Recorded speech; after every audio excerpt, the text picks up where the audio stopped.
Are you underestimating your brain? This squishy thing in your skull? It has 1 quadrillion connections. That's 1,000,000,000, more than the internet, more than all the stars you can see.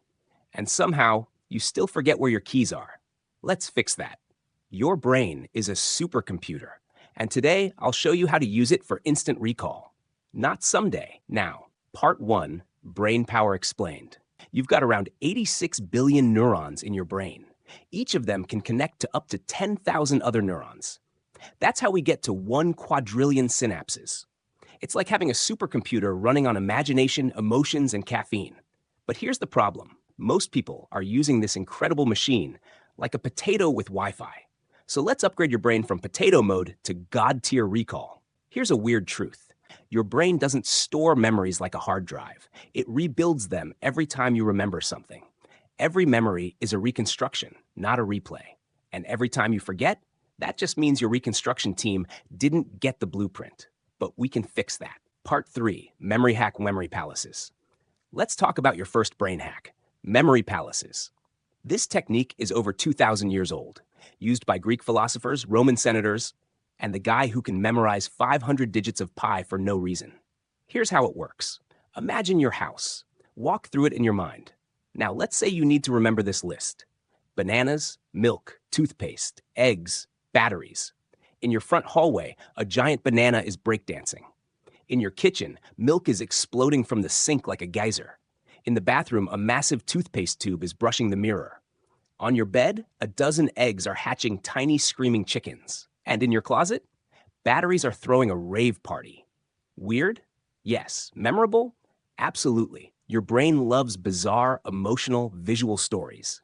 Part 4, Memory Hack 2, Spext Hack, Spaced Repetition. Here's the truth. You don't forget because you're stupid. You forget because your brain is efficient. It deletes what it thinks you don't need. So what do? You trick it by reviewing things just before you forget them. Review after 1 hour, then a day, then 3 days, then a week. That's how you beat the forgetting curve. There are even apps for this, like Anki or SuperMemo. Use them. You'll feel like a memory ninja. Part 5, Memory Hack 3, Sleep and Neuromystery. Final hack. Sleep. Look, I get it. Netflix at 3 a.m. is tempting, but without sleep, your brain can't consolidate memories. It's like writing notes on a whiteboard and then erasing them with your face. During deep sleep, your brain literally replays your day and files the important stuff. If you skip sleep, that filing never happens. So yeah, sleep isn't rest. It's memory upload mode. Bonus, the mind-blowing twist. Want to melt your brain a little? Every time you remember something, you slightly change it. Which means every memory is just a version of your own story. Your brain isn't just a supercomputer. It's a storyteller with insane hardware. Use it right, and you can remember anything. So let's recap. Your brain has more connections than the internet. You can hack memory with palaces, spaced review, and sleep. And your mind is more powerful than you've ever been told. You're not bad at remembering. You're just not trained yet.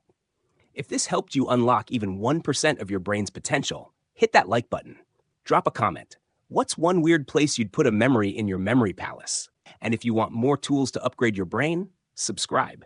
Your future self is already thanking you. See you in the next one. Memory Master.